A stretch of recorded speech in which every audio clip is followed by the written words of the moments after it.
جو میرے دل کی بات ہے وہ یہ ہے کہ واللہ اگر کبھی اس زمانے کے اندر ہم موجود ہو یا میں محمد اشرف قادری موجود ہوتا تو میں تلوار اٹھا کے مولا علی رضی اللہ تعالیٰ عنہ کے ساتھ ہوتا اور مولا علی رضی اللہ تعالیٰ عنہ کی طرف سے حضرت امیر معاویہ کے لشکر کے ساتھ میں لڑتا بھی، کیونکہ یہ ہمارے عقیدے کا تقاضا ہے۔ ناصبیوں کا نظریہ کیا ہے کہ جی دونوں مجتہد تھے، ہاں جی، اب ہمیں یہ فیصلہ کرنے کا حق نہیں پہنچتا کہ ہم کہیں کہ کس کا اجتہاد صحیح تھا اور کس کا اجتہاد غلط۔ بے قصور و بے خطا حضرت معاویہ، یہ نعرہ منہ میں ناصبیت ہے، اس سے ناصبیت کی بو آتی ہے۔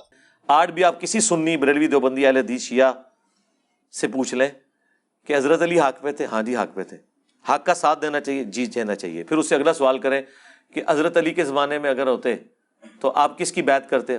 کہتے جی حضرت علی کی کرتے۔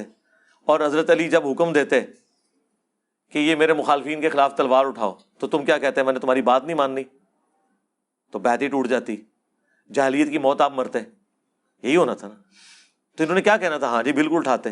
تو تلوار صرف خوارج پہ تو نہیں حضرت علی نے اٹھائی ہے، اہل شام پہ بھی اٹھائی ہے، اہل صفین پہ، اہل جمل کے اوپر۔ اس میں غلط بات کون سی ہو گئی ہے؟ نہیں آپ کیسے بھئی؟ ہم نے کہا ہم اس زمانے میں ہوتے تو اس زمانے میں تو ہم خود صحابی ہوتے، اور اس کے بعد آپ کو تو ہم یہ کہیں گے جب دو صحابہ آپس میں لڑ پڑے تو آپ تو نہیں بول سکتے۔ تو ایک صحابی انجینئر کو ایک 14ویں صدی کا مولوی کیسے پوچھ سکتا ہے؟ نیچرل بات ہے نا آپ کی ڈاکٹرن میں۔ اور مزے کی بات کہ سیم الفاظ امام ابو حنیفہ رحمۃ اللہ علیہ سے بھی ثابت ہیں کہ انہوں نے اپنے شاگردوں سے فرمایا، جانتے ہو اہل شام ہم سے کیوں بغض رکھتے ہیں؟ اس لیے کہ ہمارا یہ عقیدہ ہے کہ اگر ہم مولا علی کے زمانے میں ہوتے تو ان کے ساتھ مل کر حضرت معاویہ رضی اللہ تعالیٰ عنہ کے خلاف قتال کرتے۔ جی علی بھائی، ایک بریلوی شاہ صاحب آپ پر بہت اعتراض، میرے پہ تم ایک کیا بے شمار کرتے ہیں، اس میں کیا؟ اگر ہم حضرت علی کے دور پر ہوتے تو ان کے مخالف پر یہ تو میں اس کا جواب دے چکا ہوں نا میرے بھائی، انہوں نے بھی یہی کرنا تھا، یعنی حضرت علی کے زمانے میں آپ نے نیوٹرل ہو جانا تھا۔ کہتے ہیں نا جی حضرت علی کے ہم نے ساتھی ہونا تھا، تو حضرت علی کے جب ساتھی ہونا تھا تو حضرت علی کی بات نہیں ماننی تھی، حضرت علی نے آپ کی ڈیوٹی لگانی تھی نا کہ منڈو انہاں نوں، تو پھر تسی کہنا سی میں تہاڈی گل نہیں مننی۔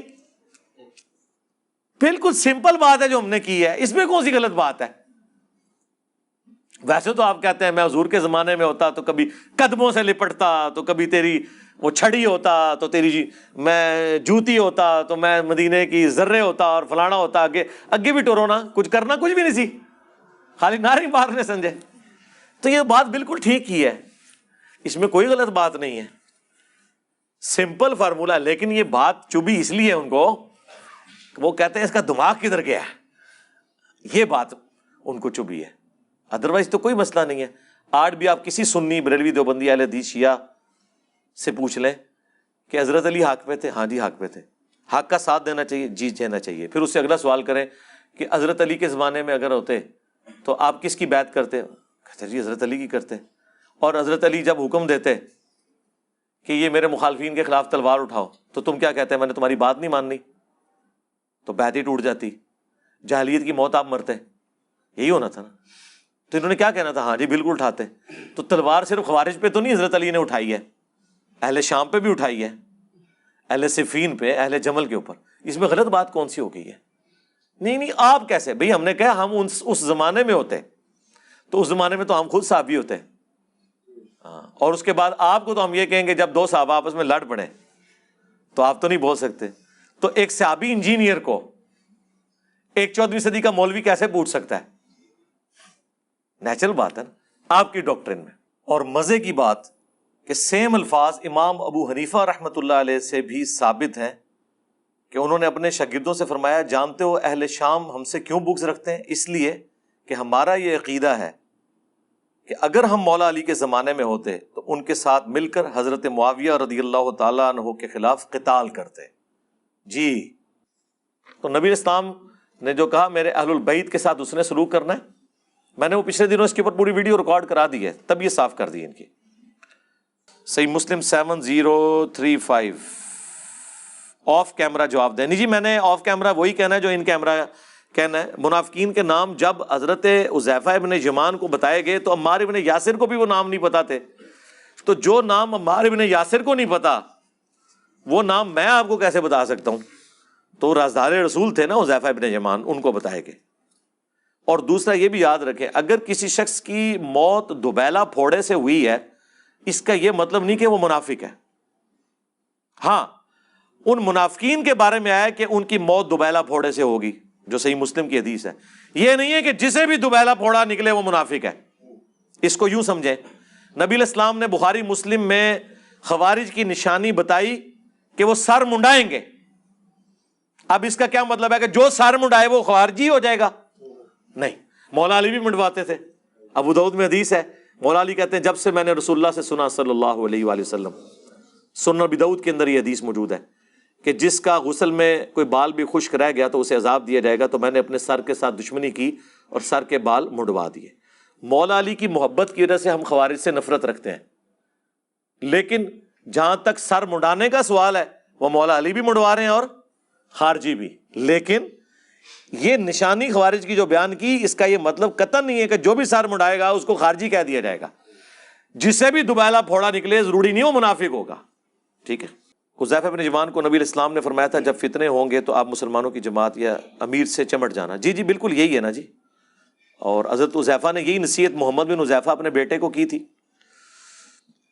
انہوں نے تو ساتھ یہ کہا تھا کہ جس طرف حضرت علی ہوں ان کے ساتھ ہونا. تو فتنوں کے دور میں جب امیر موجود ہو، بالکل جب خلفائے راشدین امیر کے طور پہ موجود تھے، ہم یہی کہتے ہیں کہ یہ حدیث اسپیسیفکلی ان کے اوپر فٹ ہوتی ہے کہ جب خلیفہ راشد موجود ہے تو انہیں اپنے 1.5 اینٹ کی مسجد یا پارٹی جتھا لادہ نہیں بنانا چاہیے تھا، مولا علی کی بیعت کرنی چاہیے تھی. اسی لیے مولا علی نے ان کے اوپر جنگیں مسلط کی. بلکہ وہ جنگیں تو حضرت علی پہ انہوں نے مسلط کی کیونکہ وجہ وہ بنے. حضرت علی نے تو قرآن کا حکم پورا کیا ہے کہ جب کوئی مسلمانوں کا گروہ بغاوت کرے تو اس کے خلاف قتال کرو. جی صحیح مسلم میں حدیث ہے جب ایک خلیفہ کی بیعت ہو جائے اور کوئی اور سر اٹھائے اسے قتل کر دو. ٹھیک ہے. اب یہ چیز یزید کے مقابلے پہ حسین پہ اس لیے نہیں لگتی کہ ہم یزید کی بیعت کو اسٹیبلش ہی نہیں مانتے. اس کی بیعت تو تلوار کے زور پہ لی گئی ہے، جبکہ حضرت علی کی بیعت کنسنسس کے ساتھ ہوئی ہے. حضرت علی کو انہی صحابہ نے خلیفہ چنا ہے جنہوں نے ابو بکر عمر عثمان کو چنا ہے. اور پھر جو بخاری میں تفصیلی حدیث ہے 3700 نمبر، جس میں حضرت عمر نے 6 رکنی کمیٹی بنائی تھی، علی، عثمان، طلحہ، زبیر، عبد الرحمن بن عوف اور سعد ابن ابی وقاص، اور کہا ان میں سے ایک کو خلیفہ چن لینا. اور اس میں سے بھی حضرت زبیر نے اپنا ووٹ حضرت علی کے حق میں ڈال دیا، حضرت طلحہ نے اپنا ووٹ حضرت عثمان کے حق میں ڈال دیا، حضرت سعد ابن ابی وقاص نے اپنا ووٹ حضرت عبد الرحمن بن عوف کے حق میں ڈال دیا. وہ 6 رکنی کمیٹی صحیح بخاری میں آتا ہے، پھر 3 رکنی رہ گئی. اور ان میں سے بھی عبد الرحمن بن عوف نے کہا کہ مجھے تو اس معاملے میں نہیں، میں پہلے 2 خلفاء کے ساتھ بھی وزیر تھا، تم میں سے بھی جو خلیفہ بنے میں اس کے ساتھ وزیر رہوں گا. پھر پیچھے حضرت علی عثمان رہ گئے اور عبد الرحمن بن عوف بن گئے جج. اور دونوں نے کہا کہ آپ جو فیصلہ کریں گے ہم مانیں گے. تو عبد الرحمن بن عوف رضی اللہ تعالیٰ انہوں نے کہا کہ پھر جب میں فیصلہ کروں گا پھر انکار کی گنجائش نہیں ہوگی. انہوں نے کہا ٹھیک ہے. تو انہوں نے کہا پہلے تو میں تمہیں والنٹیئرلی کہتا ہوں تم دونوں میں سے ایک خود بخود سٹیپ ڈاؤن ہو جائے تو دوسرے کو ہم خلیفہ چن لیتے ہیں. تو حضرت عثمان نے کہا کہ نہ میں ہوں گا، حضرت علی نے کہا میں بھی نہیں ہوں گا. اور یہ کوئی لالچ نہیں تھی، وہ یہ سمجھتے تھے دونوں کہ ہم مسلمانوں کی خدمت، انہوں نے اپنی کوئی ذاتیات تو نہیں کرنی تھی. یا جن کی پوری زندگی قربانیوں سے عبارت ہو انہیں کیا تکلیف ہے. حضرت یوسف علیہ السلام تو پیغمبر تھے، انہوں نے بادشاہ وقت کو کہا تھا کہ مجھے وزیر خوراک لگائیں، میں امین بھی ہوں اور اس معاملے کو بہتر طریقے سے چلا سکتا ہوں. تو آپ یہ کہیں گے حضرت یوسف لالچی تھے؟ نہیں، وہ سمجھتے تھے کہ میں اس کام کو بہتر چلا سکتا ہوں. جس طرح ہم نے سمجھا کہ ہم دین کا کام صحیح طریقے سے کر سکتے ہیں، اس کے لیے کسی مسجد میں کسی فرقہ کو جوائن کرنے کی، کسی مدرسہ بنانے کی ضرورت نہیں ہے. یوٹیوب پر ڈالیں گے، رسول اللہ کی امت انشاءاللہ سنے گی اور رسول اللہ کے ساتھ اپنا رشتہ مضبوط کرے گی صلی اللہ علیہ وآلہ وسلم. تو پھر حضرت عبد الرحمن بن عوف نے انٹرویوز لینے شروع کیے، لوگوں میں دیکھا کہ رائے عامہ کیا ہے، ڈیموکریسی، وہی بات، میجورٹی کس کے ساتھ ہے. میجورٹی کا موقف یہ تھا کہ حضرت عثمان کو خلیفہ چنا جائے. اس کی ریزن صرف ایک تھی کہ حضرت عمر کا دور بہت ڈسپلنڈ اور سخت تھا، اور حضرت علی کی طبیعت کا بھی انہیں پتا تھا کہ یہ ایک اور عمر ہم پہ مسلط ہو جائیں گے، تو انسانی طبیعت سختی تو برداشت نہیں کرتی. تو انہوں نے کہا اگر 2 بندے ہیں تو یہ سیف سائڈ ہے کہ حضرت عثمان نرم دل ہیں. پھر ان کی ایج بھی 72 ایئرس اس وقت آلموسٹ ہو چکی تھی، 70 کے قریب تھے، 70 پلس تھے. تو عبد الرحمن بن عوف نے پھر بھی مشورہ کرنے کے بعد حضرت عثمان کو سائڈ پہ لے کے گئے اور کہا کہ مجھے بتاؤ اگر میں علی کو خلیفہ نامینیٹ کر دوں تو کیا تم اس کی بیعت کرو گے؟ حضرت عثمان نے کہا ہاں کروں گا، کیونکہ جج مانا ہے تو ٹھیک ہے، تمہارا رائٹ ہے. پھر حضرت علی کو سائڈ پہ لے کے گئے کہ اگر میں عثمان کو خلیفہ بنا دوں، انہوں نے کہا میں بیعت کروں گا. یہ بخاری کی حدیث بڑی لمبی ہے، 3700. حضرت عمر کی شہادت کا جو واقعہ ہے وہ کچھ حصہ میں نے کربلا والے ریسرچ پیپر میں بھی ڈالا ہے، اور یہ پوری سٹوری کو میں نے 3-4 لائنوں میں نیچے سم اپ بھی کیا ہوا ہے نوٹ لکھ کے. پھر حضرت علی کو عبد الرحمن بن عوف نے کہا کہ لوگ حضرت عثمان کے برابر کسی اور کو اس وقت نہیں سمجھ رہے، تو میں حضرت عثمان کو خلیفہ چنتا ہوں. اور خلیفہ چننے کے بعد انہوں نے حضرت عثمان کے ہاتھ میں بیعت کی. تھوڑی دیر پہلے تو وہ جج تھے، اس کے بعد ظاہر ہے خلیفہ وقت کی بیعت بھی کرنی تھی، اور سب سے پہلے بیعت حضرت علی نے کی. حضرت ابوبکر کی بیعت میں وہ ایشو ہوا تھا 6 مہینے والا، بخاری مسلم میں آتا ہے، لیکن یہاں کوئی ایشو نہیں ہوا. حضرت علی نے بیعت کر لی تو پھر تو ذرا. اب مجھے بتائیں یہ 2 بندے جب بچ گئے تھے، ان میں سے جب ایک شہید ہو گیا، اس کے بعد پھر رائٹ کس کا تھا امت میں کہ وہ خلافت سنبھالتا؟ تو یہ کہنا کہ جی حضرت علی کو ان لوگوں نے خلیفہ چنا جو ان میں سے کچھ لوگ قاتلین عثمان بھی تھے، جی ایسے لوگ بھی تھے، اس لیے کہ ایک ہی بندہ تھا جس کے اوپر حضرت عثمان کے مخالفین بھی کہتے تھے کہ یہ بندہ اپرائٹ ہے، اور حضرت علی کے حامی بھی انہی کو اپرائٹ سمجھتے تھے. اس میں حضرت علی کی کون سی ایسی برائی والا معاملہ ہو گیا؟ آج اگر جسٹس فائز عیسیٰ کی تعریف عمران خان صاحب کر رہے ہیں اور یہ کہہ رہے ہیں ان کے خلاف کیس میں نے نہیں، مجھ سے کسی نے بنوایا تھا، مخالفین تو پہلے ہی کہتے ہیں وہ اپرائٹ جج ہے، تو اس کے اوپر آپ کسی کو ٹانٹ کریں گے؟ تو حضرت علی کو اگر اپرائٹ ان کے حامی اس وقت مانتے تھے اور مخالفین بھی کہتے تھے کہ ہاں یہ بندہ ہے، اور اس سے بڑھ کر وہ 6 رکنی کمیٹی میں آخر میں 2 بندوں میں وہی ایک بچے ہوئے تھے، تو میرے خیال میں تو ضرورت بھی نہیں تھی مشورے کی. لیکن اس کے باوجود آپ دیکھ لیں حضرت علی کی للہیت. اور یہاں میں ایک اور پوائنٹ کلیئر کر دوں. بعض لوگوں نے کہا جی آپ نے یہ جھوٹ حضرت علی پہ باندھ دیا ہے کہ حضرت علی نے پہلے بیعت کی ہے. جھوٹ نہیں باندھا، وہ کہتے ہیں عبد الرحمن بن عوف نے پہلے کی ہے. اے جینا تھا دماغ، ہاں کلپ بنائے ہوئے مولویوں نے میرے خلاف، وہابیوں نے. یار مجھے بتائیں دنیا کی کس قانون میں جج پارٹی ہوتا ہے؟ جج پارٹی ہوتا ہے؟ عبد الرحمن بن عوف جج تھے. عبد الرحمن بن عوف کا حضرت عثمان کی بیعت کرنا پہلے بندے کی بیعت نہیں تھی، کیونکہ وہ تو فیصلہ سنانے والے تھے. پارٹی کون تھا؟ حضرت علی کو خلیفہ بنانے والے اور حضرت عثمان کو خلیفہ بنانے والے، یہ 2 پارٹیاں تھیں. تو سب سے پہلے بیعت پھر حضرت علی کی بنتی ہے. اور حضرت علی کا بیعت کرنا یہ میں نے اس لیے لکھا تھا کہ تاکہ کوئی غالی رافضی اعتراض نہ حضرت عثمان کی خلافت کے اوپر کہ حضرت علی نے اس کو ایکسیپٹ کیا، سب سے پہلے ایکسیپٹ کیا. اب اس طرف آ جائے. اس کے باوجود کہ آپ سب سے زیادہ حقدار تھے حضرت عثمان کے بعد، اور حضرت عثمان کی بھی للہیت دیکھیں، صحیح بخاری میں آتا ہے جس سال انہوں نے آخری حج کیا ہے جس کے بعد وہ شہید ہوئے ہیں، حضرت عثمان کی نکسیر پھوٹ پڑی تھی، صحیح بخاری میں آتا ہے، اور طبیبوں نے آپ کو کہا کہ آپ بچیں گے نہیں. تو اس وقت کئی لوگوں نے زور لگایا کہ آپ نہ اپنا خلیفہ کسی کو بنا دیں. حضرت عثمان نے کہا نہیں، یہ کام میں نہیں کروں گا. اگر حضرت عثمان کے دماغ میں کوئی فطور ہوتا نعوذ باللہ تو اس وقت کسی کو اپنی جگہ خلیفہ نامینیٹ کر سکتے تھے، انہوں نے نہیں کیا. انہیں پتا تھا کہ یار یہ تو بات غلط ہے، یہ تو ملوکیت والا معاملہ ہے. تو حضرت عثمان کی شہادت کے بعد جب حضرت علی کی بیعت ہوئی ہے تو آپ دیکھیں حضرت علی کے لیے کوئی ووٹنگ کرانے کی ضرورت ہی نہیں تھی، وہ حضرت عمر کی کمیٹی میں سے ایک بندہ بچا ہوا تھا.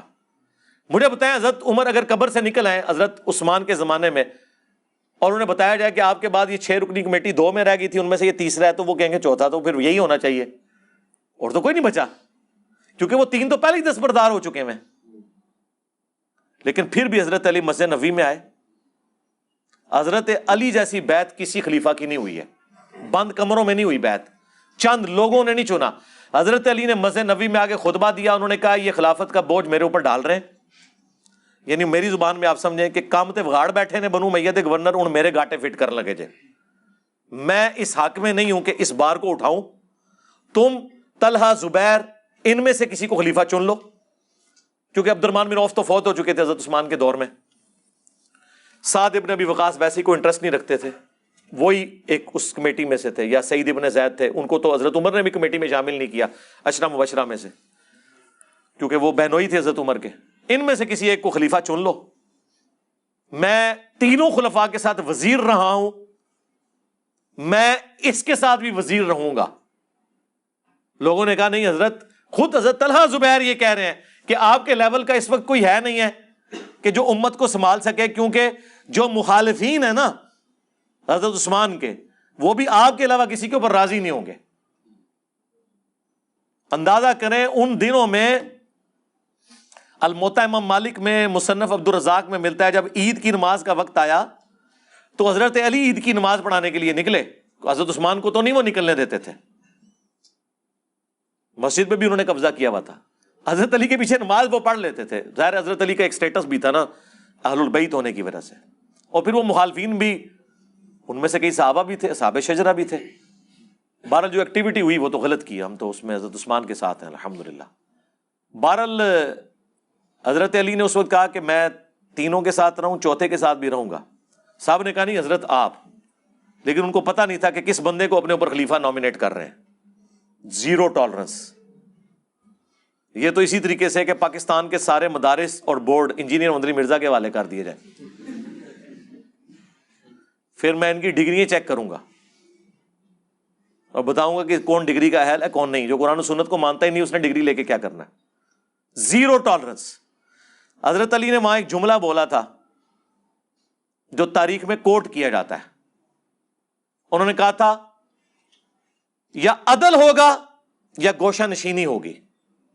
اگر میں گوشہ نشین ہوں گا تو پھر تمہارے معاملات تم خود دیکھو, لیکن اگر مجھے خلیفہ چنو گے پھر میں عدل سے کام لوں گا, پھر میں گوشہ نشین نہیں ہوں گا. ہاں, پھر میں با اختیار وزیر اعظم ہوں گا, پھر میں کسی کے اشاروں پہ کچھ نہیں کروں گا. یہ وہ والی بات آج کی لینگویج میں آپ کو سمجھا رہا ہوں. خلیفہ کا مطلب پھر یہ ہے کہ پھر میرا ہر آرڈر مانا جائے گا. لوگوں نے کہا جی حضرت بالکل. تو پھر پہلا ایگزیکٹو آرڈر جو تھا نا وہ یہ تھا کہ حضرت عثمان کے سارے گورنر معزول, جن کی وجہ سے یہ رعایا خلیفہ راشد کے خلاف ہو گئی, جس میں خلیفہ راشد کا قصور نہیں تھا, ان گورنروں کا قصور تھا, اور ہو گئے سارے معزول سوائے معاویہ بن ابی سفیان کے. اسی لیے پھر حضرت علی نے جنگ صفین ان سے لڑی, ان کی جگہ سالم بن حنیف کو گورنر شام بنا کے بھیجا تھا.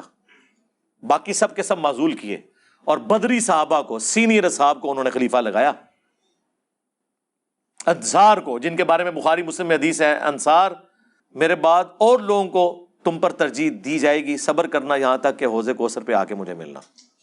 ہاں, حضرت علی نے انصاری صحابہ کو فرنٹ پہ لے کے آئے. تو ظاہر ہے کہ مجھے بتائیں جو پوسٹوں میں بیٹھے ہوئے تھے ان کو کہاں حضرت علی اعظم ہو سکتے تھے.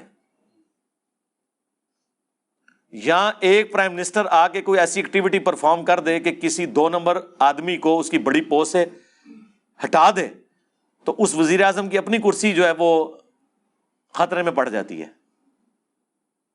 کسی مافیا کے ساتھ مقابلہ کرنے کی کوشش کرے, اس کی اپنی کرسی سٹیک پہ لگ جاتی ہے. لیکن اس زمانے میں چونکہ بیعت والا سلسلہ تھا, وہاں تو پھر یہ نہیں تھا ہوتا سلسلہ. حضرت علی پھر دنیا اور آخرت میں امام ہوتے تھے ان کے. ہاں, اسی لیے کسی نے چون چرا نہیں کی, چپ کر کے سب کے سب معزول ہو گئے. ایک نے کی, حضرت علی پھر پہنچ کے اس کو کچلنے کے لیے. وہ تو انہوں نے قرآن نیزوں پہ اٹھا لیے, وہ پوری تحکیم کا ایشو ہوا, وہ ویڈیو ریکارڈ ہو چکی ہے, انشاءاللہ تعالی کچھ دنوں میں انشاءاللہ اپلوڈ ہو جائے گی. ہم نے, اور جس طریقے سے انہوں نے کیا, ورنہ تو کام تو ہو گیا تھا. مالک اشتر تو امیر شام کے خیموں تک پہنچ چکے تھے, بس ایک نعرہ حیدری رہ گیا سی.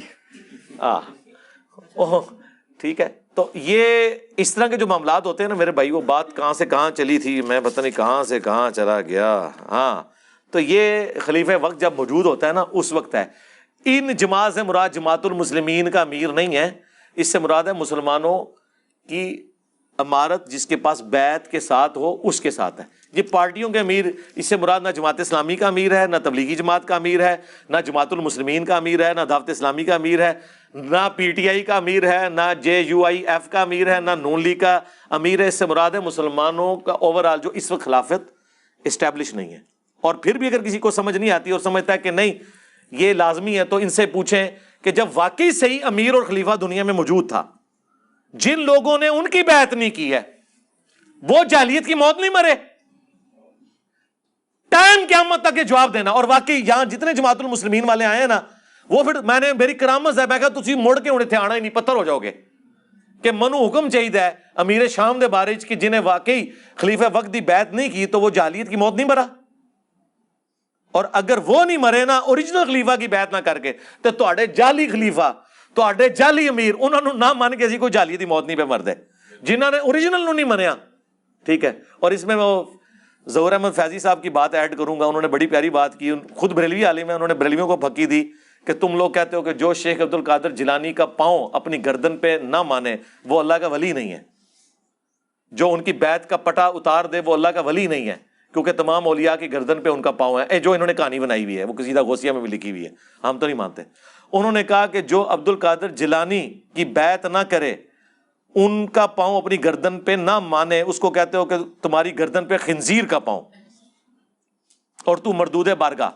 اور جو مولا علی کی بیعت نہ کرے، الٹا ان کے خلاف تلوار اٹھائے، او دی گردن ہوتے کس خنزیر دا پیر، وہ تو سوراں دا سور کوئی ہونا چاہیے، کسی وابی دا پیر ہونا چاہیے۔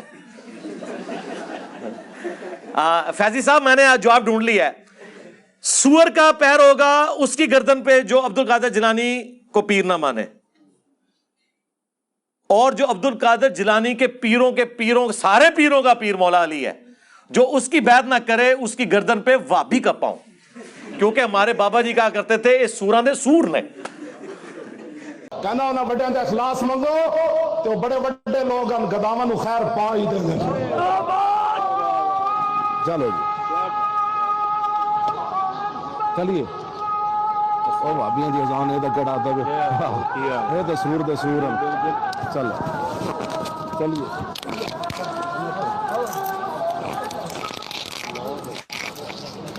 دیکھیں ہم الحمدللہ ٹائم ملنے پہ دیکھیں، جب مسئلہ کوئی قرآن میں حدیث میں موجود نہ ہو پھر بزرگوں کے اقوال سے ہی اخذ کرنا چاہیے نا۔ ہاں تو کوئی قرآن حدیث مجھے نہیں ملی تھی تو میں نے پھر خادم رضوی صاحب کے فرامین سے لیا کہ ہاں سور سے کوئی بڑی چیز چاہیے تھی، تو نہیں مانتے یار۔ ایک تسبیح میں پرویا ہوا جو ہے وہ ایک اتحاد بن چکا ہوا ہے۔ ہمارے مطالبات آپ کے سامنے ہیں، ہم آپ کو بارہا یہ کہہ چکے ہیں کہ اہل حدیث دیوبندی اور بریلوی اتحاد ایک تسبیح کی طرح ہو چکا ہے، ایک قوت اور طاقت بن چکا ہے۔ تو تسبیح بھی جڑا وڈے والا دانا سی نا، ظاہر باقی تو چھوٹے چھوٹے نے نا، سب سے بڑا بریلوی اوڑا تھلے مراب ہوتا ہے نا، یہ بریلوی نے، ہاں باقی تو بیچارے چھوٹے چھوٹے دانے نے، بلکہ وہ 33 کے بعد ایک جو دانا آتا ہے نا چھوٹا سا، وہ وابی نے، ٹھیک ہے، وہ تو ہے ہی تھوڑے نے نا۔ تو ایک تسبیح میں پرویا ہوا۔ چلیے بھائی ایک اس پہ کلیریفائی مزید کر دیں، آپ نے ڈیٹیل بتائی نا، جو حضرت عبد الرحمن بن عوف رضی اللہ عنہ کے جج بننے کا آپ نے بتایا نا سر، اس میں ایک روایت پیش کی جاتی ہے کہ حضرت عبد الرحمن بن عوف رضی اللہ عنہ نے بطور جج فرمایا کہ آپ دونوں میں سے یہ شرط ہوگی کہ آپ سیرت شیخین پہ چلیں گے، سنت شیخین پہ۔ تو حضرت مولا علی علیہ السلام نے فرمایا کہ میں صرف سنت رسول پہ چلوں گا۔ یہ صرف ایسی مطلب ایک ہوائی روایت ہے یا کوئی حدیث ہے؟ بخاری میں تو الفاظ موجود نہیں ہیں، لیکن باقی کتابوں میں ہے ایسی بات، تو یہ کوئی غلط بات تو انہوں نے نہیں کی تھی۔ سیرت شیخین پہ چلنا تو ضروری نہیں تھا نا، سیرت شیخین پہ چلتے تو اجے تمتع پہ بندی لگا دیتے۔ تو حضرت علی کا کہنا یہ تھا کہ میں اس چیز کا پابند نہیں ہوں کہ اگر انہوں نے کوئی اپنے زمانے میں ایسے ڈیسیژن کیا تو میں انہیں کنٹینیو کروں۔ یہ بات تو آپ حضرت ابو بکر عمر کے سامنے بھی رکھیں تو وہ بھی یہی کہیں گے، انہوں نے کب کہا کہ آپ نے ہماری سیرت پہ عمل کرنا ہے، ٹھیک ہے۔ یہ تو میرے جیسا ایک بندہ جو گناہگار آدمی ہے، آپ مجھے آگے کہنا کہ جی میں نے آپ کے اوپر نہیں چلنا، میں نے قرآن و حدیث کے مطابق چلنا ہے، تو مجھے تو برا نہیں ماننا چاہیے، قرآن و سنت کو لے کے چلنا ہے نا۔ تو یہ ریزن نہیں تھی جو وہ لوگ کہتے ہیں نا کہ وہ حضرت علی چونکہ ایک تھوڑے ہارڈ لائنر تھے، تو اس وجہ سے لوگ ڈرتے تھے کہ جی شاید کچھ اور ہی نہ ہو جائے مسئلہ. اگر یہی مسئلہ ہوتا تو چوتھے خلیفہ بھی نہ ان کو لوگ مننے دیتے. یہ وجہ نہیں تھی. وجہ وہی تھی جو میں نے آپ کو بتائی ہے. اور یہ غیر مسلم لکھتے ہیں اسلامی تاریخ میں کہ اگر حضرت عمر کے بعد حضرت علی کو خلیفہ چن لیا جاتا تو مسلمانوں کو ایک عمر اور مل جاتا. یہ غیر مسلموں نے اسلامک ہسٹری کے اوپر کامنٹس کیے ہوئے ہیں. ٹھیک ہے. تو بیسیکلی وجہ وہی تھی کہ وہ حضرت عمر والی سختی کو کنٹینیو نہیں رکھنا چاہتے تھے.